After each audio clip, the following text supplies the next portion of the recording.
So welcome to everyone. I'm Annabelle Munson, for those of you who haven't met me before, and welcome to the Universal Business Aviation Ops Update webinar and Meetup. I'll be your host and moderator for today's session. Let's talk about the scope of what we're covering. We do cover quite a bit, but it's designed to be at a quick pace to keep you listening to a lot of hearing information on a lot of different topics. But you can always get more detail at our Operational Insight blog. We keep new topics updated there all the time on operational issues. Lewis, if you would not mind dropping that link into the chat area. But let's go ahead and get started. As always, I like to set the scene a bit, and especially this time around, since it's been several months since we've gotten together in this format. So what has been new and noteworthy since we last got together? Let's talk about some of those trends.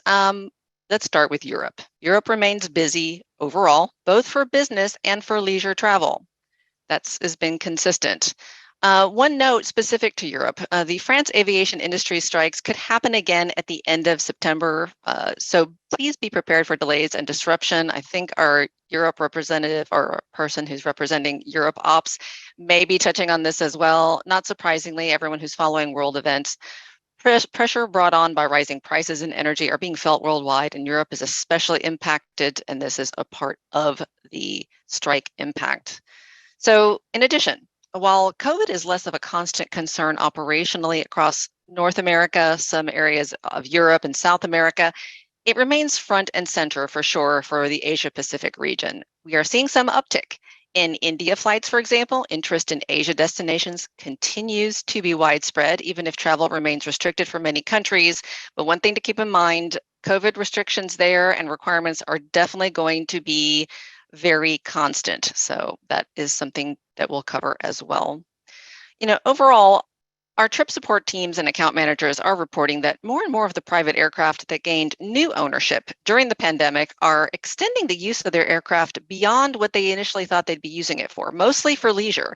And now they're embracing the business utility of their aircraft, now showing up with complex multi-leg international trips because they understand the power that is available to them in business aviation and private aviation. So it's really no surprise considering the pressure that's coming from the less than stellar commercial airline performance we've seen lately and the reduction in airline schedules, which naturally make private aviation attractive to both business and individual travelers. All this means more planes flying in our space and a lot more demand for services. Oh, a quick note, I'm hearing a little background noise. Sounds like someone may not be on mute. If you would take a look and see, make sure your microphone has a little strike through it. Thanks so much. All right, and continuing on trends, one thing to note, some aircraft arrival and passenger or crew screening processes have not been updated since the pandemic hit, even with increased traffic and fewer personnel and services. So slower service times and impacted waiting time on the ground can be a part of the new experience. So do be setting expectations with your passengers. And finally, big international events have returned. This is excellent news, more back to closer to normal, but it is adding traffic woes at some destinations. We'll hear a lot more about those in today's session as well. So what are our guests covering today specifically? We're going to give you our insights with an eye towards helping you stay operationally flexible, as we like to say, and hopefully a bit ahead of the operational curve. So today's topic specifically from our team, operational best practice reminders. We thought it was a good time for a refresher on those. Global ops overview, what to know about each region right now. Being prepared for the fall and holiday seasonal demand shift. I know we're all still recovering from the summer and the busy time that we had there, but we're quickly coming into a new one. That's why we're hearing from our experts from Mexico, the Caribbean, and Central America particularly. And as always, we like to touch on what's new and noteworthy on the regulatory front, because there's always something to talk about there. And we'll be touching on, like I mentioned, those high traffic events and some of those operational impacts. Let me introduce you then to those experts that'll be helping with those details. We're going to start with a brand new contributor to the webinar team, David Deternos, a mission advisor on Bravo team. He's going to start us off with an overview on best practices, like I mentioned, and then ops updates for Mexico, Caribbean, and the Americas. Joining us also from Trip Support is Adriel Wilson, mission advisor and expert on all things charter operational related. Adriel will cover what's news out of the Europe region and touch on the latest from the Middle East and Asia Pacific. Next, Juan Munoz is stepping in for Adam Hartley to cover updates from the Global Regulatory Services team, advice on navigating CBP, RSP news, and permit and emissions reporting updates. And finally, we'll be wrapping up welcoming Universal Aviation locations to give firsthand insights from their locations: Ina Garcia with Universal Aviation Mexico, Oscar Sanchez with Universal Aviation Costa Rica, and Danilo Rosario and Cindy Ramos join us from Universal Aviation Dominican Republic. In the end, we're going to wrap up with your questions as we usually do, so please be ready with those. The chat is where we're going to put those in, so please definitely start populating them if you can. I'd suggest waiting about halfway through the presentations, so in case your question's already been answered, you can let someone else get in line with their question, but definitely do have them ready to go. All right. Warm welcome to our panelists. And like I mentioned, I'm going to start off with a new part of the team. David, welcome in, David. And let's start with those tips for keeping your missions operating smoothly. Let's look at the essential documentation that operators need to have on hand for their next trip. Hello, and good afternoon, good morning. Thank you for coming. And yes, we need basic information. The more information you guys provide us prior to your trips, the better. And if we already have it on our files, it would be best. That way we can start processes immediately as soon as you send us a trip. Some of this information will be the pilot's licenses and medical certificates, the most up-to-date information, and as well as their passports. For the aircraft, if we can have a copy of the registration certificate, the noise certificate, airworthiness, and worldwide insurance up to date. Also, if you're planning on traveling to Mexico, you're required to have either in your worldwide insurance, it should appear specifically on geographical coverage worldwide and Mexico, or a specific Mexico insurance. If you have a BOE and you're coming back into the US, it's better if we have it. That way we can process your entry as soon as possible and quickly with as smooth as possible. Also, for your passengers, if you have recurring passengers, if you could provide us a copy of their passports, their visa, if they need one, proof of residency, and if they have other type of documentation needed to enter the countries, it would be best to provide that in advance. That way you have a smooth arrival and no delays. Excellent. Thank you, David. So you mentioned as well that there are basic regulatory details every operator should consider when operating into Mexico and the Caribbean. Can you elaborate on those? Sure. APES is now required in most of the Caribbean, the CARICOM APES, as well as Colombia and Mexico require the APES, as well as you'll know the US. Curacao FIR requires a payment every time you overfly or land into anywhere inside the Curacao FIR. That we can process for you. We will need your information in advance for that. Gendex is required as most of the Caribbean and Central America locations for every operation. As well. So thanks for those reminders. Can you share now some operational highlights from what's happening or what people should consider when they're going into Mexico, Caribbean, and Central and South America regions as well? Sure. Mexico, Central America, and the Caribbean and South America have relaxed most of their COVID restrictions as of now. However, we never know exactly what changes are coming. But for now, most of the countries have been relaxed. Mexico, it's still possible to get from your hotels to arrange PCR tests and antigen tests for you if your next destination requires it. For Bermuda, They're open from 8 a.m. to 8 p.m.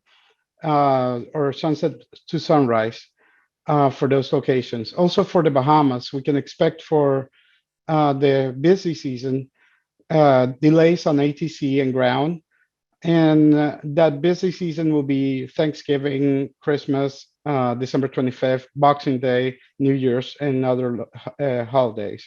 For Antigua, permits will be required, and the tower is now open 24 hours, and you can do overtime for the arrival into TAPA. Also, Signature will be open from 6 a.m. to 9 p.m. daily. Aruba has mentioned now that they're not accepting any flights directly from Venezuela, any location in Venezuela, and Venezuelan citizens must have a visa to enter Aruba.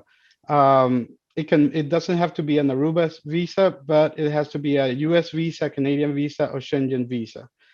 For all landing Part 91 into Aruba, it is required now a landing permit. Turks and Caicos requires a proof of COVID vaccination for every traveler above 18 years old, as well as for Honduras, specifically Roatan. Roatan has a very big ramp and it's going to be easy to park there. Not the case with in Ecuador, Galapagos. You can expect to have a lot of quick turnarounds times and very limited slots. Do not expect to be able to park there overnight or do a long stay because of this quick turnarounds and commercial transit in the area. As well in Argentina, is going to be expected to have a lot of traffic in the Iguazu area, Ushuaia, Salta, and Bariloche, due that commercial airliners are bringing in bigger aircraft for the tourism high season, and that taking a lot of ramp space. Got it. No, you weren't kidding when we talked yesterday. You had a lot to cover on across these regions. And Yeah. you've also mentioned like 12 places I want to go, sadly. Let's wrap up with any of your final suggestions. Here's where I'd love to get your perspective on best advice for anyone planning travel into the regions you just covered. Yeah, suggestions are for the Caribbean. It's to reposition in places like Puerto Rico, Dominican Republic, South Florida, and Nassau for the Bahamas. As well, we recommend that if you have any catering orders, to place them well in advance. That way, the kitchen does not get crowded. For the crew, we recommend in the fueling to refuel the aircraft on arrival or at least 1 to 2 days prior to their departure. Um, Clients can expect that the hotels are going to be full. Um, and rental cars, same thing. It's going to be a lot. And also, with regards to permits, Central and South America uh, take to two to three business days to process a permit, and they usually do not work on the weekends. So it is best to prepare in advance the trip, and that way do not rush through the permits at the last minute. We all understand that this type of travel is not as always as planned, but the more that we can prepare in advance, the better. Got it. Thank you so much, David. Appreciate your very thorough update. And it does bring to mind, I should say, because David covered a lot of detail, and so is Adriel, and so is everyone else we're about to have on. But it's probably a really good time to remind all of you, in addition to subscribing to our Operational Insight blog, where you're going to get some of the articles on hot topics that we bring up. One thing as well to consider is our Feasibility IQ product is also a great place to get the most up-to-date information. If you are a current subscriber, you already are experiencing this. If you haven't experienced it yet, Speaking of NBAA base coming up in a couple of weeks, we are going to have demos of the product. We're very excited about some of the additional enhancements that are coming out. It's going to be the best place to get specifics when you're planning a particular trip, much like David's talking about, that planning ahead and considering some of those things. So don't forget you have that opportunity to see if that and feasibility IQ is a good part of your operational mix. All right, so with that in mind, I'm going to say bye to David for now, but David's going to stay with us because I want to make sure we have all of our experts on for questions at the end. So definitely keep thinking about questions you've got, and in a few minutes you can start populating those into the chat. All right, so we'll see you in a few minutes again, David. And from here, I'm going to bring on another operational expert. So we're going to bring on Adriel Wilson, our charter expert, but also just overall expert in ops. So we're going to talk a little bit about Europe, Middle East, and the Asia Pacific region with Adriel. So Adriel, welcome. Good to see you and to have you back. Can you get us started with the ops update for Europe, focusing on any current trends? Yeah, so there's a lot to cover. I'll try to be concise and not boring, but we are down from the peak traffic that we had in the summer for the Mediterranean from June, July, but it's still higher than it was prior to during COVID or even 2019. So a lot of the Mediterranean places are still experiencing high traffic volumes and limited parking all around the Mediterranean. And we're expecting that to continue all the way through the end of October. And it's evident by locations like Mykonos in Greece, where they still have NOTAMs for 40-minute drop and goes. They're not allowing anybody to stay on the ground longer than 40 minutes. So places like Portugal and Lisbon and then the Mediterranean, Spain, Greece, Italy, the French Riviera, you can continue to expect higher than normal traffic out through October, which means parking issues, maybe fuel issues, repositions required, patience required, and managing expectations required as well. So although that's good for us, it's also a challenge, and we'll continue to face that together.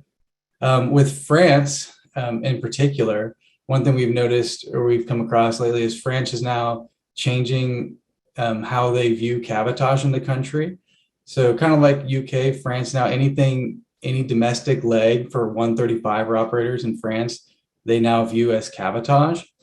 It is not a hard set no like the UK is, though. There is an opportunity to get approval for some of these domestic operations for 135 inside of France, but it does mean that some of these, if you have a trip that has multiple France domestic charter legs, it could take up to 10 days to process these permits because they're now requiring French national companies to give the okay for foreign operators to operate domestically inside of France. So for all of the charter operators, be cognizant of France could be a potential issue with some of these charter operations coming forward. And along with that, we were notified that unions are threatening to do another French strike, like you mentioned, at the end of the month. And the dates that they're discussing taking place are September 28th through the 30th. So I don't know that's 100% yet, but if they do go ahead with this strike, that means that everybody in the region can expect delays on the ground as well as in the air. So if you are overflying France or operating to France at the end of the month, plan accordingly. If you can route around it, please do. That means don't refile flight plans to put yourself in the back of queue. Try to plan ahead of time and expect possibilities of airport delays and airway delays for the region. And then I guess lastly, one thing I wanted to mention, since we're quickly approaching the end of the year, ever since Brexit occurred, the UK has allowed charter operators to use the EASA TCO to obtain charter landing permits in the UK. As of January 1st, you are going to be required to have a UK TCO specific, and you will no longer be able to operate on that EASA third country operator certificate. So if you have not obtained a UK TCO and you need one, I will post the link to their website in the chat where you can go and you have to email them and request an application, then start that application, which can take up till a month to complete. So I encourage everybody to do that if you haven't already. Right, definitely do not wait to the last minute with with that. I know our UK team at Universal Aviation, Stan said last time I had them on, mentioned the same thing. Do not wait on that front. All right, thanks for that, Adriel. So let's step then over to the Middle East. What about high traffic events and upcoming peak travel seasonality for the Middle East? When it rains, it pours. So that is what's going on in the Middle East right now. There are a lot of events through November. We have in Sharm el Sheikh, Egypt, we have the UN Climate Change Conference known as COP27. So authorities advise that parking in Egypt in Sharm el Sheikh should already be in at least 2 weeks prior to the event. So we're about a month away from that 2-week period. But hotels, transportation, parking in Sharm el Sheikh, and then the surrounding airports in Egypt are probably going to be difficult to get into. And then on top of that, we have the World Cup in Qatar going on from November 20th through December 18th. So not just Qatar, but traffic overflow is expected in the surrounding countries, whether it be UAE, Kuwait, Saudi Arabia. You're going to see an overpour of traffic all throughout the region for November and December. So previously, before this, we were seeing a lot of increased business travel in the region for Kuwait and Qatar and Saudi. And that's going to become more expensive or more difficult for parking and repositions, especially into Qatar, because if you're planning on going there, you're for business purposes, you're going to have to plan on doing drop and goes. You're not going to be able to park. There's going to be a lot of difficulties. If anybody wants more information about what to expect if you are planning a FIFA World Cup trip, let us know. We can provide that information to you as well. And then on top of that, for UAE, the Abu Dhabi Grand Prix is going on during the same time the start of the FIFA World Cup from November 17th to the 20th. So all around Abu Dhabi, you're going to expect parking issues. So there are a lot of events in the Middle East going on for the month of October, November, and I recommend putting your requests in for parking in these locations now, but just expect changes are probably going to come as these airports begin to back up. Notices are probably going to be issued, and flexibility is probably going to be required. Got it. Very good advice. And then let's wrap up on your segment with the situation for Asia Pacific. It's definitely still quite varied from an operational access perspective, right? Country by country. Yeah, it's I know Europe, North America, we're kind of moving out of COVID requirements and getting back into the routine of what it was like pre-COVID, but not so much for much of the Far East. Much of the region has opened to travel, but there's a lot of restrictions still due to COVID. For instance, China, it's still highly restricted, but some of the there are some openings for APEC business card holders, or travel card holders, or Chinese nationals, but the crews can still expect lengthy quarantine stays. Japan has let business aviation come back in. Crews can still can obtain shore passes instead of requiring visas, but all passengers have to have visas prior to arrival, and their online portal, the feedback we've received from it, where you go and you submit your visas, your COVID information, can be cumbersome and difficult to navigate. So be prepared for that if you have a trip to Japan. Taiwan is still highly restricted. Hong Kong has reduced the restrictions for passengers need for quarantine. However, crews still have to quarantine for the duration of their stay there. But some other locations are back to 100% travel, like Singapore. And so now that Singapore is back open, we're seeing parking issues for Singapore and locations like that. India, we've had many trips start coming in for India already. So as soon as like Europe opened, there were massive, flocks to Europe and parking issues. We're expecting the same. We're hoping that COVID lightens up into these areas. China, I'm not very hopeful yet that we're going to start seeing that trend, but some of these other locations like Japan, hopefully we will. But at the same time, with restrictions lifting, parking issues, logistical issues for us are going to start increasing. Got it. All right. So definitely continued with the complexities, but continued good news overall. That's our takeaway there. And I think we can all agree that planning ahead is going to be essential on all fronts.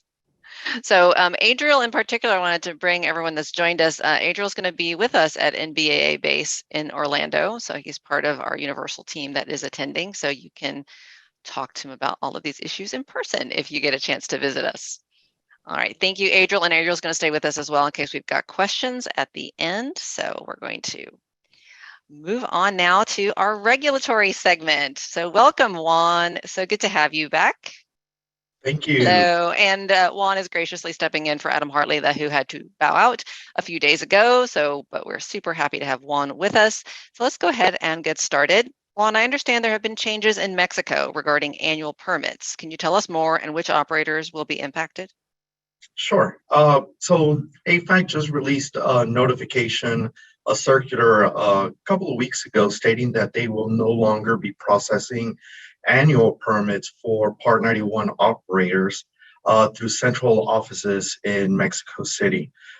They are now requiring any kind of annual permit to be processed at the local authority, at the local ports moving forward. This is going to affect anyone that is now seeking an annual permit for the remainder of 2022, as well as those operators that want the renewals for 2023. We typically begin our renewal process this coming month in October. However, with AFAC's notice, we are looking for alternate ways to start the renewal process for those 2023 permits. For those of you that already have a 2022 annual permit, that permit is still being used. That's not a problem. It's really just affecting those operators that are seeking new permits for the remainder of this year and those renewals for 2023. We're working with our UA office as well as AFAC and some local ports to see if we will be able to manage the 2023 renewals before the year ends. But we will definitely keep you all posted, and we'll have more information once we reach a solution with AFAC and local ports. Got it. All right. A very important update. Since we last had a webinar back in the early part of the summer, Juan, there has been some very positive news about that Universal had to share regarding the CBP's Reimbursable Services Program, something that our clients specifically can take advantage of. Can you bring us up to speed on that and what this means? Yeah, absolutely. So RSP is a huge deal for flexibility. If you really want to talk about flexibility with CBP, RSP is definitely one of those programs that will give you that ability. So for those of you that don't know what the RSP program, it's the Reimbursable Services Program. And what this means is that we as Universal are able to pay for overtime directly to the port itself rather than relying on overtime issued by CBP. We are currently already at 25 active ports that we have the RSP capability in, and we just last week we added the last 7, which include San Jose International, Cleveland Hopkins, Indianapolis, Memphis, Opelika, which is huge, West Palm Beach, and Portland International. So again, 25 active ports that we have RSP capabilities in. We're currently waiting for an additional 10 that will bring us up to 35. We're actually the first service provider that gets enrolled in the RSP program. So if you have an operation into one of the 25 active ports after hours, we are certainly able to pay for the overtime directly to almost guarantee you the ability to arrive at the time that you are seeking to arrive. One thing to note on the RSP as well is that the fees are directly related to the process that it takes to clear the aircraft. But again, 25 active ports. Now, if an operator wishes to participate in their own RSP program, we can certainly offer that as well. So if you are looking to become a participant and have your own RSP program, we can guide you through that process. It is quite a lengthy process, usually taking at least 6 months to go through. So you could just imagine the cumbersome process that it is. But we do offer that ability to be able to guide you through that process as well. Got it. That is exciting news for, I'm sure, a lot of operators for that extra flexibility in their times of arrivals. I think that, yeah, Lewis just dropped in for everybody. We have on our web page the entire list of all of those 25 locations. I didn't have one list every single one of them for you.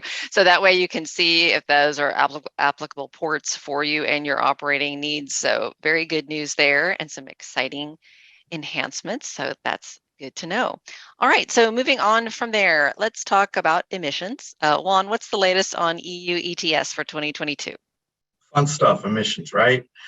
So we have kicked off our 2022 reporting year by requesting some of the Eurocontrol reports. So for those of you that are participants in our global emissions support service, we will be reaching out to you all in the next couple of weeks, depending on where you stand in the grand scheme of things.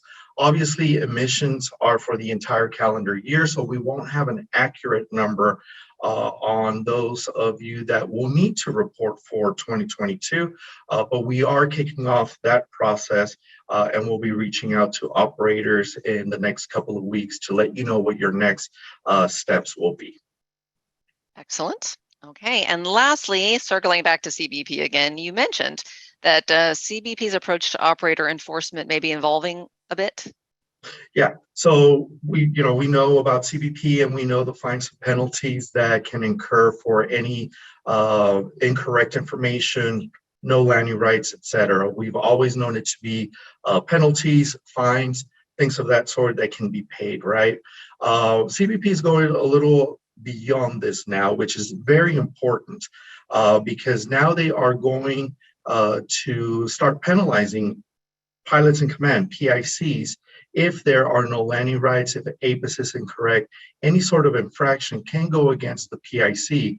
And what they're doing is actually removing that PIC, their ability for any overflight program, which means that a border overflight privilege might be taken away from a PIC if a violation occurs. Now, it's not guaranteed that on the first violation this will occur, but if it's a trend, if it's something that they notice a pattern for, things of that sort, they can certainly go against the overflight privileges for the PIC. We've recently noticed that some folks out there started getting those overflight privileges removed for a period of 6 months, which can really cause a hinder in your operation. So our message to you all is ensure CBP landing rights are confirmed always, and ensure your APIS information is 100% accurate 100% of the time. Also, very important note. All right. Thank you very much, Juan. That's obviously essential for so many of our operators and clients. Thank you again. And I should say, continuing my roll call of my NBAA experts that we're really privileged to have joining us. Juan is going to be with us at NBAA in Orlando, so you can chat with him. And I think, am I right, Juan, we're going to be able to do kind of a mini version of your GRS Global Regulatory Profile Review, where you're going through all of what could benefit an operator. Obviously, it'll be a bit compressed because we're going to be on site at the show, but I know you and some of the members of the team are going to be available to do that on site. Yeah, absolutely. And with that, also, I want to, I know David touched on it as well for your overflight exemptions. Make sure that they are up to date and they're current. One thing as well is your decal. Decals are coming up for renewal, obviously at the end of the year. So all this can be discussed at base with myself, Tanisha Neely, who is the manager of regulatory services, and Adam Hartley as well. He will be there. Believe me, we can be in the same room together. The world will not implode. So I don't know. This is a rare occurrence. I think you're actually right? one interchangeable person. But yes, we can absolutely do a global review, global regulatory services review for your operation, 100%. Okay, cool. So that's also yet another reason. So you'll be hearing from us as we get closer to the next couple of weeks to NBAA base on how to schedule appointments in the booth with us. But just want to make sure you're calling out the really neat people that are going to be there to help. Juan and his team among them. All right, thank you very much, Juan, and he's going to be here for questions. That's a great reminder as well for all of you.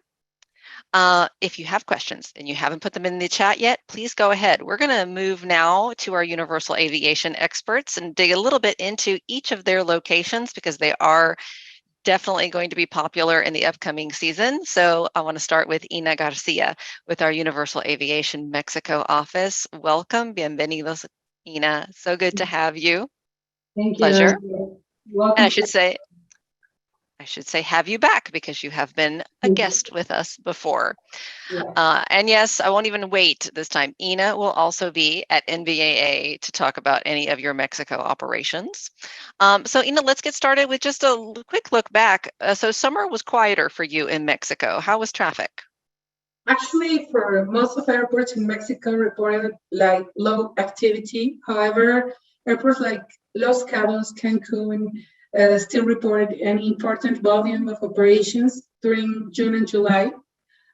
Flights decreased in August, where we're thinking we're picking up on October again, October, November. All right, and that's exactly, thank you, what we're going to chat about now. So as fall really swings into the North America region and all of the Northern Hemisphere, your region really becomes a focus for leisure travelers in particular, especially as the holidays get closer. So what can operators expect when planning Mexico trips in October, November, and December? Actually, like almost in all locations all over the world, this month's fall becomes hard to have parking space. Will not be available for aircrafts. They should just drop off passengers and move to a different airports. Also, fuel delays because of high demand. Also, restrictions on arrivals. This will be posted in NOTAMs and will send information to our customers. Rush hours warnings too, and limited third-party services like rental, cars, catering. Like I said, always plan ahead will be our best advice for the season. Excellent. And I think Ina's going to be definitely echoing what everyone else is going to say, plan ahead and plan ahead some more.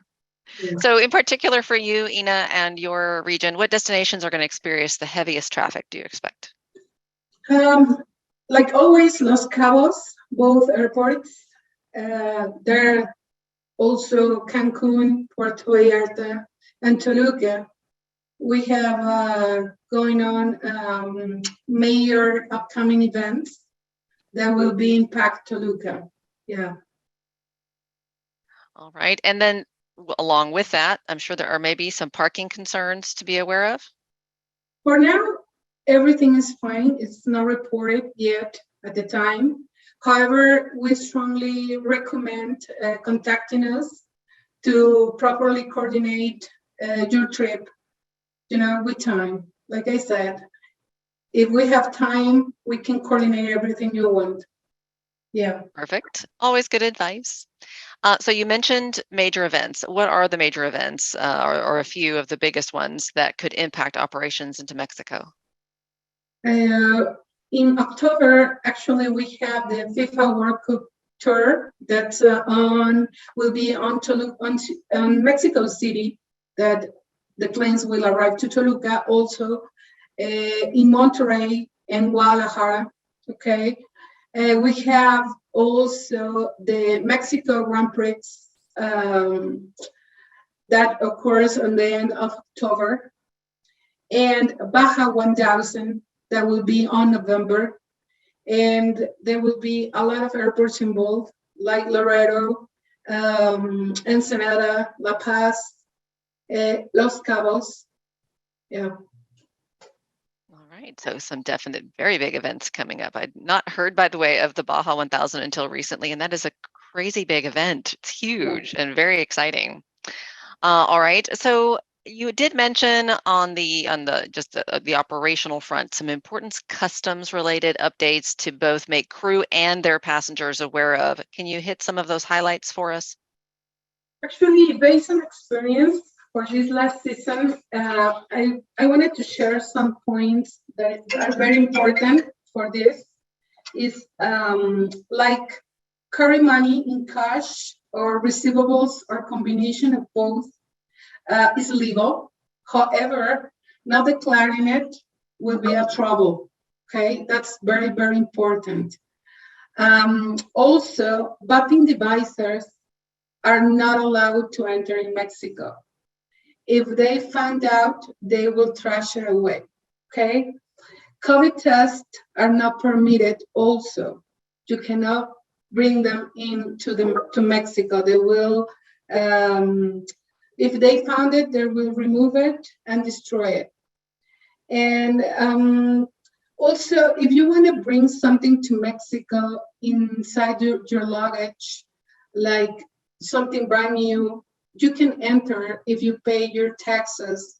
We can do it for you if you send us a list of the belongings, and we can do that for you. But don't try to do it, because it will be a fine maybe if authorities find out about that. Okay, that's also some important advice will be to bring your documents. That's for crew, your original documents on board. That's some issues going on with a lot of operators, that authorities don't allow copies of these documents. They should have the originals on board, like David said. Yeah. All right, also very good advice. And I was not aware of the vaping device ban, and that's also an important one for trash. So it sounds like, based on, like you just said, based on your recent experience on some of this increased enforcement and specifics, very good advice, because Mexico being a popular destination. Okay, awesome. Thank you, Ina. So I think that covers most of your segment, but you're going to be able to stay with us, yes, for questions in case anyone has them. Perfect. And Ina, like I mentioned, will be with us at NBAA, so you can meet her in person. Thank you, Ina. Un placer, como siempre. Thank you so much. A pleasure to have you. All right. So from Ina, we are going to go to Oscar in Costa Rica, also a returning guest. Welcome, Oscar. A pleasure to have you as well.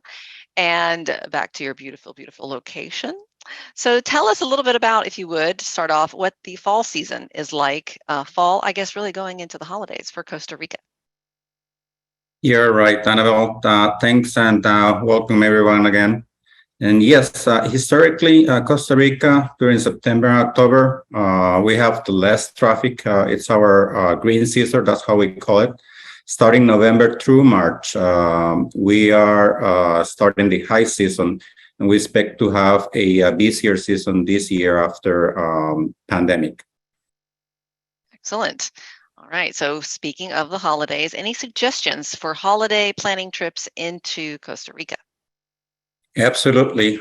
Just like we've been talking about planning ahead, it's the key. We are going to have a very busy season. Both of our airports will be crowded with operations. So planning ahead, it's what we are recommending for both operations at the airports and everything related to that, hotels, car rentals, etc. And so speaking of airports, can you provide an overview of the business aviation services available at each one? For sure. We provide services at all international airports here in Costa Rica. San Jose and Liberia are the main ones, and we provide services at both. The main difference between both of them, it's the general aviation terminal that we have now operating in San Jose, in which we can process and make the experience better for all our customers. Excellent. Yes, a beautiful, beautiful facility. I had the pleasure of seeing it in person. So also a great benefit from a speed of service standpoint. Any parking concerns to be aware of at your airports? Yes, Liberia particularly, it's very challenging because they have the limited parking space. Besides, there are some works on the apron that have been confirmed, which could eventually make parking more restricted. San Jose gets very crowded, especially during holidays. So again, planning ahead will help to confirm parking as early as possible. Thanks, Oscar. And you also, in addition to being based in Costa Rica and handling operations there, you help to manage operations across Universal Aviation's Latin America locations. Other regions or countries you want to highlight where you expect heavy traffic as we head into the fall and holiday season? Yeah, absolutely. Besides Mexico, Dominican Republic, and Costa Rica that we are reviewing today, Brazil and Argentina are expecting high volumes during the next holidays. So again, planning ahead, it's what we're recommending for everyone for this coming season. All right. And since Oscar is also going to be joining us at NBAA in Orlando, I'm going to get him a button just like everyone else. Plan ahead, please. Ask me how to plan ahead. Maybe we do that. So essential. Thank you so much, Oscar. And he'll be with us for questions as well as we get through. So make sure you're populating those now. And now our last group of UA representatives. So I have Danilo Rosario and Cindy Ramos with Universal Aviation in the Dominican Republic. And let me bring Cindy on spotlight as well. Welcome, Danilo. While I bring Cindy on.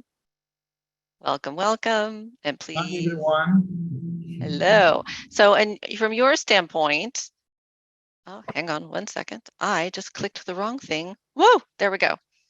You almost lost me completely. I almost switched co-host to Cindy and she never would have known it and I would be gone. All right, so let me bring her on. Welcome, Cindy. You wanted to be in charge of the webinar. You just didn't know it. So welcome to our Dominican Republic team. And I especially want to pass on definitely our thoughts with everyone in your country as you are dealing with the impacts of Hurricane Fiona. Thank you very much for joining us in the midst. I know there's always some impact and definite cleanup and impacts across the country to individuals and infrastructure. So hope you are all faring well, and we look forward to seeing you both with us in a few weeks in Orlando. So as the summer season turns again, like into the fall for our hemisphere, the Caribbean really starts to get busy. Your warm weather, beautiful scenery is a huge attraction for leisure travelers, especially as we get into that U.S. Thanksgiving holiday and the rest of the holidays. What can operators expect when planning trips to the Dominican during those peak times? Hi, everyone. As you know, Dominican Republic is the most popular destination in the Caribbean. And the reason of that is because we have 7 airports, international, all of them. And all of them are right now operational, just in case you're wondering what's going on after the storm. So we're back online, all of them. So if you're planning a trip, this is low season, but we are open. What to expect in the Dominican Republic is very simple. One of the reasons why Dominican Republic is so popular is because Part 91 doesn't need a permit, and Part 135 or Part 121 operators, commercial, we can definitely get your permits quick in 5 to 6 hours. That's what to expect in the Dominican Republic right now. All right, and even during the holiday season, you can help facilitate all of those permits. That's excellent Even to in know. the holiday season. So you have your boss with a nowhere to go and last decision. You can always call Universal, and we're here waiting for you. And we have Cindy this year with us. La Romana is the most busiest airport in the Dominican Republic, along with Punta Cana. Exactly. And so Cindy, same thing. If you can give us a rundown, I think we've now got coverage across all of the airports in the Dominican, correct? Yes. Now we're located all around the country. This being the busiest, as the trending advice is, please plan ahead. We do get permits quick. We can get everything organized and prepare your flights here. But as we have high volumes of flights coming in, with customs and all of that, there can be a little delay. The good thing about this airport is that in our facility, the crew and screening process is done right on our building. So once you come in through La Romana, everything is done here, and then you're all set and ready to go. But with the high volume, we require that all the information for flights be sent prior to arrival, so that way we can have the Gendex ready have all the, customs forms ready for customs. Customs now requires that an e-ticket must be filled out online for passengers coming into the country. We'll share that website so that way the operators know about this information. It's been shared before, but that way they know it here. As for parking, we've never had issues. Our parking was expanded, and in this airport in particular, the major movement here is private aviation. So we've never had an issue with parking, which is especially good to know considering your volumes.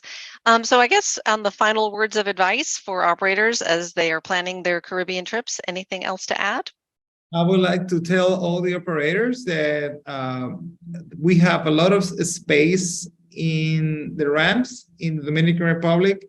So, and we are less than an hour away from business destinations and small ramps like St. Martin or some Puerto Rico or Antigua or Virgin Islands.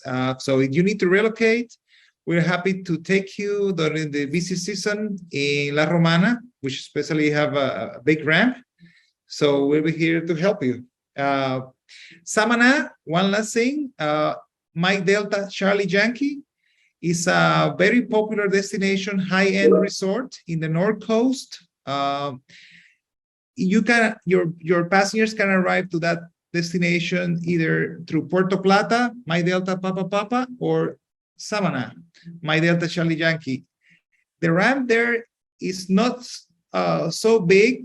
It is decent size, but most of the airplanes are very large jets. So I will recommend that you give us a call before, and we can do a PPR for you. With PPR, it's not regulatory, but it's recommended, just in case you are operating to the North Coast of the Dominican Republic. Mike Delta Charlie Yankee. Excellent. All right. So Dominican is ready to help with the high season as well. So good to know, and glad to hear that you're fully operational post the hurricane as well. So welcome everyone in, and we'll see you both at NBAA, and they are there to answer your questions in person as well as here at the end of our session. So with that in mind, pre-submitted questions, we usually start off with those. I really only had one. Most of you were just really interested in getting an update from all of our experts and just sitting back and listening in, which we are very happy to have you do.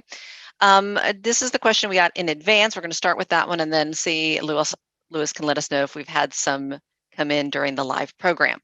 So our question was, our operations outlook is looking towards a return to Asia, primarily Japan and possibly China. Do you expect or know any upcoming changes in the next month or two specifically regarding COVID guidelines for crew and for passengers? And then Adriel, I think you were going to take this one for us. Yeah, and I guess I kind of covered probably that question in the earlier, but basically we don't know any updates coming for China or Japan.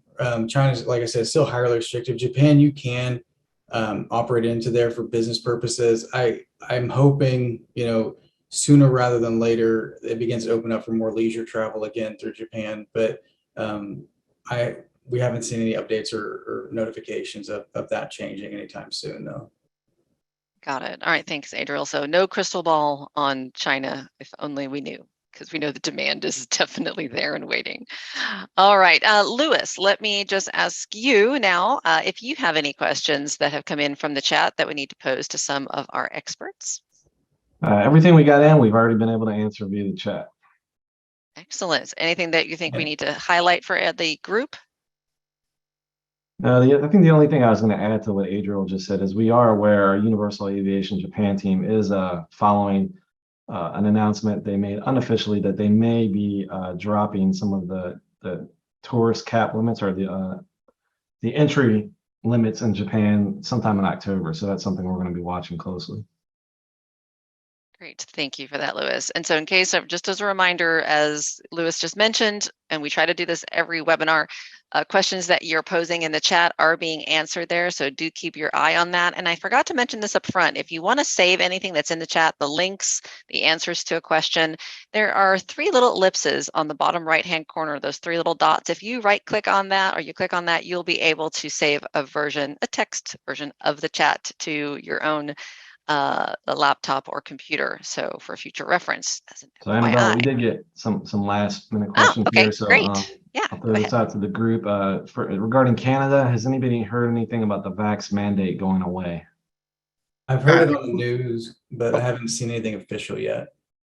Yeah, we haven't seen anything official, but yeah, it looks like they are dropping the vaccine requirements by the end of September.